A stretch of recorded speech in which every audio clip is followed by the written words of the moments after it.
Hey, Locust Valley Chapel family. Welcome to the Arctic Outdoors today. And we want to talk about our building that the Lord has given us. And God has given us a great building. It's fantastic. It's been built in phases over the last 70 years. Some of it as recently as 2016. But like with every building, it's time for some maintenance. It's time for some TLC. And that's not something that I put on the table necessarily when I came, but something that was already on the table. And so we just resumed the conversation that had been taking place over the last couple of years. And remember that this TLC we're talking about on the building is so that we're ready to welcome guests into our church building. Good enough is good enough for us. But our mission isn't about us. Our mission is about our community. It's about reaching people for Christ.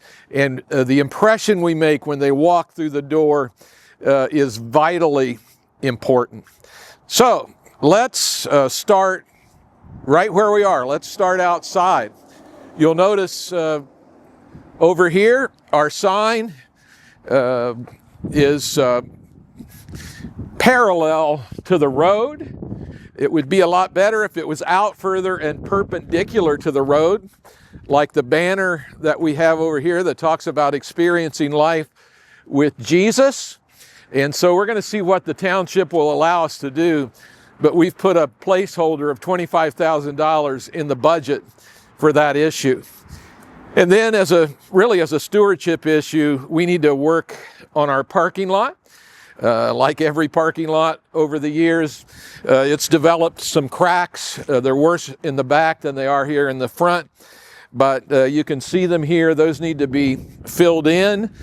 And then our parking lot, and again, the better illustration of this is in the back, but our parking lot needs to be resealed, and then the parking lines repainted so that they are more visible. So that's what we need to do outside. Hold on to your hat. It's a windy day. Let's go inside.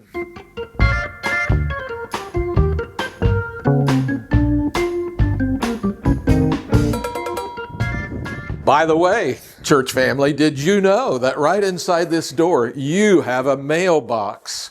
Some of you still have Christmas cards there to pick up. So let's go now into our sanctuary and get a feeling for some of the projects that we need to accomplish here.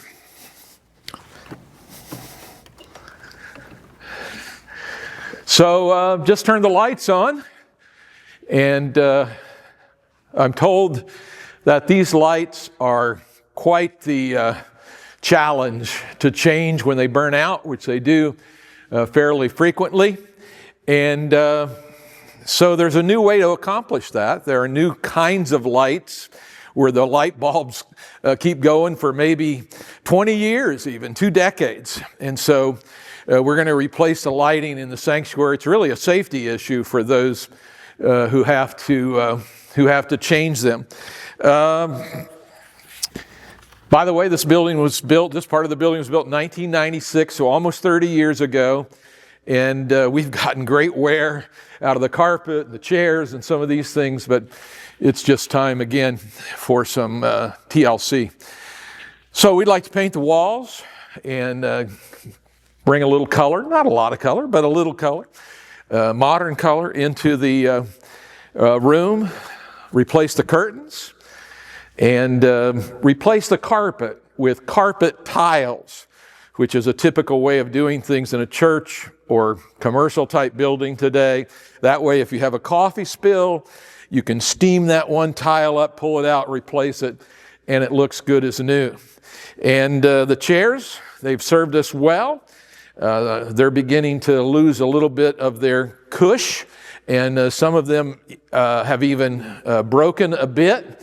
And so it's time to replace them as well, though we hope to sell some of these chairs to perhaps another church somewhere and make a few $1,000s out of that as well.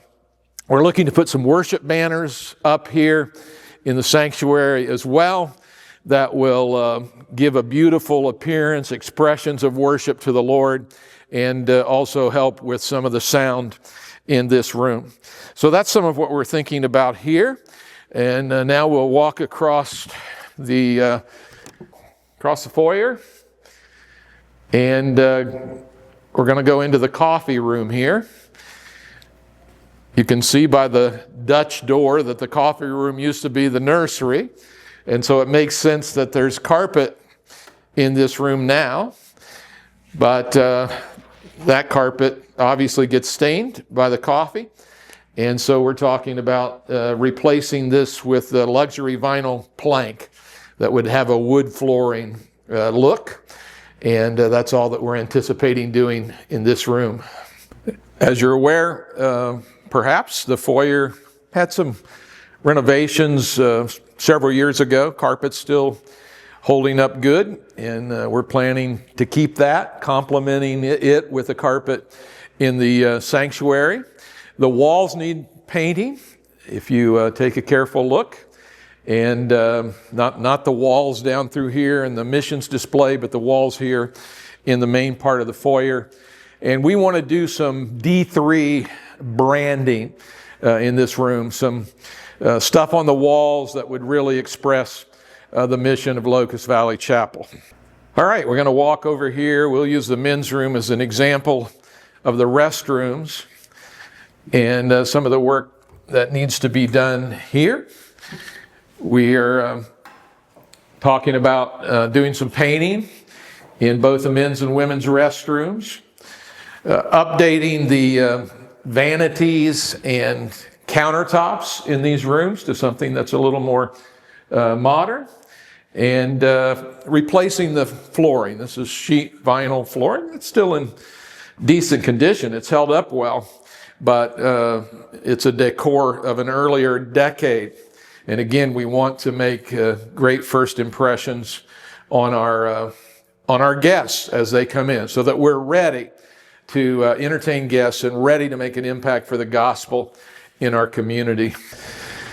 As you can see from a generous donation, we've already put security cameras up in a couple of places throughout the building, and we're going to be adding to that more of a basic security system to protect the asset that we have here in the building, going to automatic locks on the office door that comes in from the outside, so that we'll be able to see who's coming and allow entrance through an electronic means rather than having to walk out into the hallway in case it was an intruder of some kind. And then we're going to be replacing key locks with more card entry or code entry that's a little easier to manage and helps to protect the security of our building. So that's some of the things that we're thinking in our line of security. So now let's walk down to the children's ministry area of our building, particularly thinking of the area where the smaller children are. And we always want the children's areas in our church to say, we love kids and we love families. So walk with me. While we're walking, I'll say there was some good work done on this particular area a few years ago, and we just want to add to that as we do some renovations now. So you can see part of the work, some nice new flooring. And as you come into these rooms, you'll notice as you come around the corner into the restroom that some updating needed on cabinetry and countertops. We have windows in this area as well as up in the office areas, we'll show you a little bit later, where the seals have broken and they are fogged over year-round, really. And we'll again show you that up in the office area. And the older cinder block work we'd like to cover up with drywall that we understand can be attached to the wall with liquid nails and then repaint it. So that's some of the things that we're anticipating here in some of these children's ministry rooms in this area of the building. Come down the hallway with me, and we'll look at the restrooms that are down in this area. So we'll use the ladies' room for an example, and notice that we need new flooring in here, and flooring is actually worse in the men's room, and we'll be replacing that flooring too. The men's room doesn't really have a vanity and countertop, but the women's room does, and it is time to change it out and get some new paint colors in here and dress it up so that these restrooms have a cleaner, newer look for our kids. Again, we're saying we love kids at Locust Valley Chapel. And then there's just some general painting and repair that needs to be done around doorways and on walls. So that's some of the things that we need to do here in the kids area, specifically with the restrooms as well. So just in case you didn't know, this is the original part of the building, the old chapel, if you will, that was built in 1954, 5 years older than me. And so we're going to walk up the stairs to what used to be the old sanctuary, which is now the office area.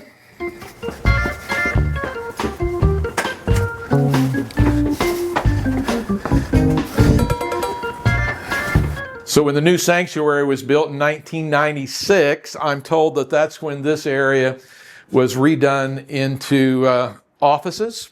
So the flooring in here is almost 30 years old. The flooring here is probably older than that. This may be original from 1954.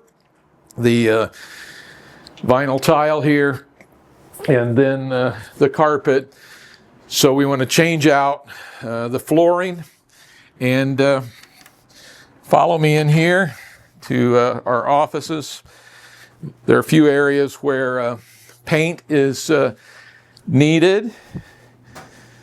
This is my office. You can see we have some issues with the blinds, but also here's the area where the fog in the windows is at its worst. So those windows need to be changed out. And so that's a couple of the things that we need to do here in our office area. Come on now with me to the gym. And you can see as we walk through the conference room area, that'll become bathrooms, we'll tell you in just a minute. But some work to be done on flooring and walls. And then we enter in, we move from 1954 to 2016 when we walk through that door. And this gymnasium on this floor and the youth rooms on the bottom floor, great addition to our facility. If I walk through here and there's a ball laying on the floor, I just can't help but pick it up and take a shot. Yes, yes, yes. And you'll notice what we don't have in this area for financial reasons. Legitimately, there were no restrooms put in this area. We'd like to change that. This building already has public use, Southern Lehigh basketball, practicing in here, homeowners association meeting in here, our seniors ministry that we're talking about starting with a community outreach motivation can meet in here. And pickleball, we got the pickleball court all laid out. There's a little bit of pickleball that goes on in here. We'd like to expand that to open it up to the community. Now you'll notice that these entry doors open into what looks like a closet, but there's an opening right over there. And these were the entryways to the bathrooms that were originally planned but not built. Same thing over here on this side. Currently storing some construction materials and equipment in here, but you can see the opening that takes you right on through to the area where the bathrooms would go. So back here into the 1954 building.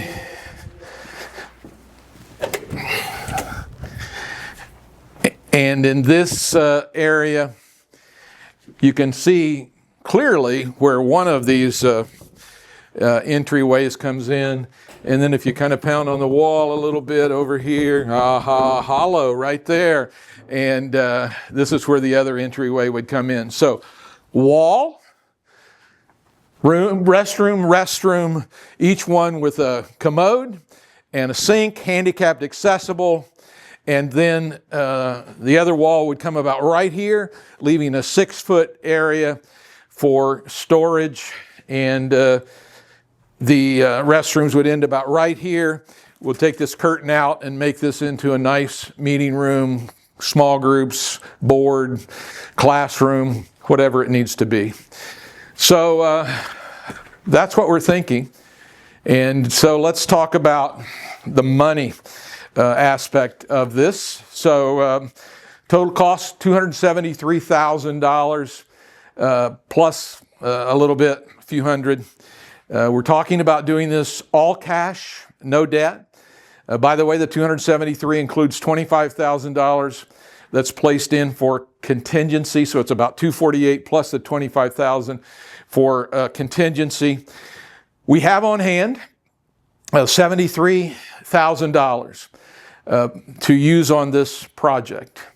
We have said as a board that we don't want to keep reserves above $100,000. We don't believe we should just have money sitting in the bank, but that it should be plowed into kingdom impacting work.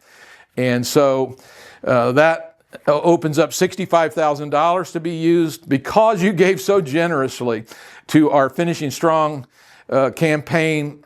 $8,405, I believe it is, spilled over into the capital campaign. So that gives us a $73,000 plus on hand, and that gets us off to a great start.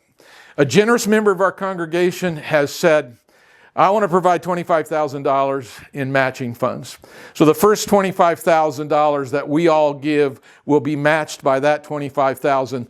That'll add another $50,000 to the effort. We've already applied for a grant from the district. Not sure we're going to get that. It might be a little bit outside their parameters, but you just never know. And then we're going to apply for a grant to an organization called Oldham Little Church Foundation, and perhaps see if we can get about $15,000 from that organization. If you know of other grants that we could tap into, please let us know. We'd be happy to contact those organizations and see if we could add some to that. If we get all of that in place, $130,000 left or so to raise. Remember, paying as we go.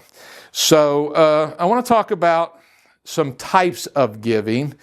And I want to say, first of all, hey, we're not arm twisters here at Locust Valley Chapel in any way, shape, or form. We just put needs out before the congregation and ask you to pray, what would the Lord have us as a family to do, or me as an individual to do? And just do what the Lord asks you to do. That's all we're asking. But 4 types of giving that I'm thinking of. First of all, there's giving by ability. For many of us in the congregation, perhaps we have a bit of discretionary income or some discretionary money in a savings account that we could give for this purpose. And then there's giving by sacrifice. By the way, this is an A.B. Simpson formula. Plus one Terry Smith piece. So giving by sacrifice. Is there something you buy regularly that you could just say, hey, we could give that up, and that would save us $20 a week, and we give that $20 a week, and that's, I didn't major in math at Toccoa Falls College, but off the top of my head, $1,040 a year. And so maybe that's coffee at Starbucks or whatever it may be. And then there's giving by faith. What if we would pray as individuals and families and trust God for some kind of a windfall? Maybe that's a tax return that's bigger than we think it's going to be, or somehow money comes our way and we could pass that on into kingdom work through Locust Valley Chapel. And then I want to talk about a fourth kind of giving, and that's what I would call generational legacy giving. And some of what we've been left here in this 22,000 square foot facility sitting on 5 acres has come to us because of the investment of previous generations. Some of us are probably in the fourth quarter of life, if you think of life like a football game or a basketball game. And John Stumbo used to talk to us at the national office. He used to talk to us about leaving something better for the next generation. And that's really what we're doing in this project. We're leaving something better for the next generation. Yes, it will benefit us right now as we seek to reach out to the community, but it also benefits generations to come, like this building does us today. So if you're one of those fourth quarter folks, think about your legacy and think about how that legacy could impact Locust Valley Chapel. Oftentimes we think about wills and estates, and that's great. Hey, if God has led you to leave money to the church when you go on to glory, fantastic. But how about blessing Locust Valley Chapel that we all love dearly? How about blessing it right now during your lifetime with a significant gift out of your savings or something that you sell or whatever it may be? And together, as we all give in all types of ways as the Lord enables, we believe that God is going to enable us to complete this project for His glory and for the advance of His kingdom. So love having you a part of this Locust Valley Chapel family, and thank you for whatever you can do in this project. Thank you for giving. We appreciate it very much. Keep the faith.